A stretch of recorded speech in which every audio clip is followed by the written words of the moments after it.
Hi, tribe. It's your mama of three in NYC. Back at you with another video. How are you? How are you? How are you? Are you guys excited? We have finished Genesis. We have finished Exodus. We are now on to Leviticus. And these first 5 chapters were pretty straightforward. But before we get into that, I wanted to give some history about the book of Leviticus. And again, through the Bible in a year by Dr. Alan Stringfellow. It was originally published in 1978. I was an English major, so I'm all about citing my references. You gotta give credit where credit is due. All right, so the book actually gets its name from the Levites, and they were the priests. It is God's plan for the detailed walk, worship, and service of the people. In Exodus, as you remember, God spoke out of the mount where the people were not allowed. In Leviticus, he speaks out of the tabernacle in which he dwells in the midst of his people. All right, so the main purpose of the book, it was written to show Israel how to live in fellowship with God. Above all, Israel must be taught the holiness of God, and Leviticus reveals this in 3 ways: the sacrificial system, the precepts of the law, and the penalties for violations. So in Genesis, we saw the ruin of man through the fall. In Exodus, we saw the redemption and deliverance by blood and the power of God. In Leviticus, we shall see worship and communion on the ground of atonement. Leviticus is called the Book of Atonement. Today, we're reviewing chapters 1 through 5. Let's dig right in. Chapter 1, Leviticus chapter 1. Got so many books here.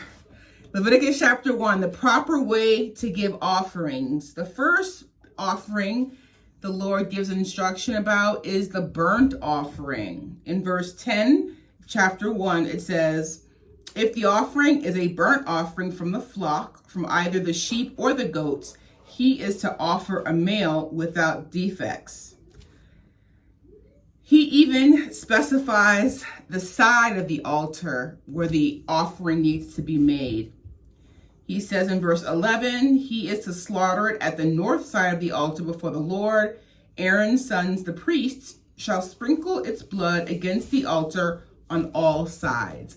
And he just goes step by step, how you cut it, which organs you place where. In chapter 2, instructions are given on the grain offering. In verse 4, if you bring a grain offering baked in an oven, it is to consist of fine flour, cakes made without yeast and mixed with oil, wafers made without yeast and spread with oil. Verse 5, if your grain offering is prepared on a griddle, it is to be made of fine flour mixed with oil and without yeast. In chapter 3, we get direction on the fellowship offering. And I did my researches, also known as a peace offering. Verse 6, if he offers an animal from the flock as a fellowship offering, a peace offering to the Lord, he is to offer a male or female without defect. Verse 7 of chapter 3, if he offers a lamb, he is to present it before the Lord. Verse 8, he is to lay his hand on the head of his offering and slaughter it in front of the tent of meeting. Then Aaron's sons, who are priests, shall sprinkle its blood against the altar on all sides. Chapter 4, the sin offering. I wanted to read for your hearing. Lisa said in church, I like to read for your hearing. Verse 3, if the anointed priest sins, bringing guilt on the people, he must bring to the Lord a young bull without defect as a sin offering for the sin he has committed. Verse 4, he is to present the bull at the entrance to the tent of meeting before the Lord. He is to lay his hand on its head and slaughter it before the Lord. In Leviticus chapter 5, the Lord continues giving examples of what sin must be atoned for. Some examples I wanted to read. In verse 4, if a person thoughtlessly takes an oath to do anything, whether good or evil, in any matter one might carelessly swear about, even though he is unaware of it, in any case, when he learns of it, he will be guilty. Verse 5.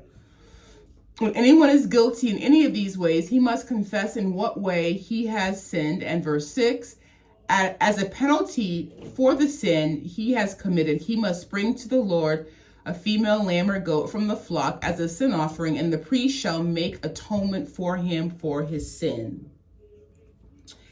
And then the last offering that we review in these first chapters is the guilt offering. Verse 17, if a person sins and does what is forbidden in any of the Lord's commands, even though he does not know it, he is guilty and will be held responsible.